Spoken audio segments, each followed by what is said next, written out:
నమస్కారం అండి. ఈ వీడియోలో మనం దేవీ నవరాత్రుల్లో మొదటి అమ్మవారి అవతారమైన శ్రీ శైలపుత్రి దేవి కథ మరియు అమ్మవారికి ఇష్టమైన నైవేద్యం గురించి తెలుసుకుందాం. ఇప్పుడు మనం శైలపుత్రి అవతార కథ తెలుసుకుందాం.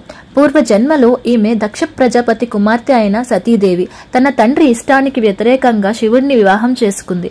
ఒకసారి దక్షుడు బృహస్పతి యాగం చేసినప్పుడు తన కూతురు మరియు అల్లుడైన శివుడిని తప్ప అందరినీ ఆహ్వానిస్తాడు.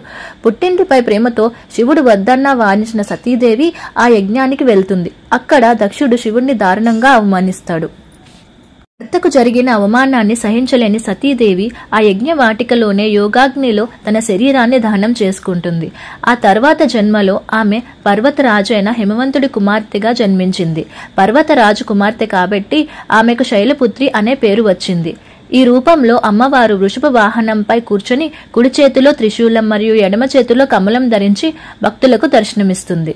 వారికి ఇష్టమైన నైవేద్యం శైలపుత్రి దేవికి ఆవు నెయ్యి అంటే అత్యంత ప్రీతి. అమ్మవారికి ఆవు నెయ్యితో చేసిన పదార్థాలను లేదా స్వచ్ఛమైన ఆవు నెయ్యిని నైవేద్యంగా సమర్పించడం చాలా శ్రేష్టం. అమ్మవారికి ఇష్టమైన పుష్పం గురించి తెలుసుకుందాం. శైలపుత్రి దేవికి అత్యంత ఇష్టమైన పుష్పం మల్లెపువ్వు.